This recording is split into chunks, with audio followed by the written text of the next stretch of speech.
Fort McPherson, Northwest Territories is on a small plateau next to the Peel River. Erosion is threatening one of its most sacred places. The red dotted line is a 30-year setback of where they expect the slope to be in 30 years. So you can see that the church would be gone, and a little more than half of the cemetery will be gone. Dennis Wright is managing a project that's trying to slow that erosion down. He says his community is in a tough position. We are concerned that we may have to start moving graves, and nobody wants to do that. But unless we can stop the slope at some point or another, we will have to start relocating graves. Dringuinzi, good morning.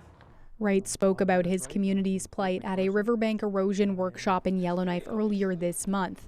The Northwest Territories Association of Communities organized the three-day event. It brought together people from around the territory. But there are examples of erosion threatening cemeteries in other parts of the north, too. Kugluktuk Nunavut's Graveyard Island is one of them. This researcher was asked to help assess the issue there a few years ago. So we look at the shoreline migration, how it moved over time since the 50s until mostly today. And it's been eroding for a maximum of about 50 meters during that time. Kugluktuk's MLA says erosion on Graveyard Island isn't a huge problem now, but he expects his community will someday need to make a tough decision about the old cemetery, the place where his own parents and siblings have been laid to rest. It would bring out a lot of raw emotions, I think, to whoever, if that came to that. Removing our family from their final resting place, that's probably the most, probably the emotional part to me. Mickey Ehrlich gave a presentation on cemetery erosion at that workshop in Yellowknife. She found 3 options communities can explore: slow the erosion, move the cemetery, or let nature take its course.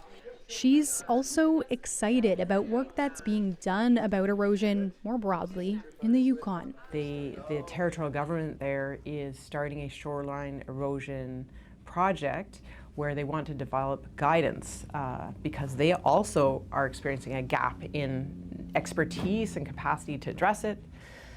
So in that case, we have a partnership of 3 different territorial departments that have come together because they recognize, just like here, there is no one territorial department or unit that's working solidly on riverbank erosion. Carcross Tagish First Nation in the Yukon has dealt with this kind of erosion before. The First Nation leapt into action to rebury a grave that was exposed next to the Tagish River in 2018. I think the things that I learned from it might not be specific to the actual engineering side of things, but certainly around understanding community concerns and the community emotional requirements around it. So really, it was really important for us to be open to everybody about what was going on and what we were doing and how we were doing it. Back in Fort McPherson, Wright knows the challenge his community is facing is a difficult one and that communication will be key. They haven't decided what to do about the cemetery yet, but they are looking for a new site for future burials, at least.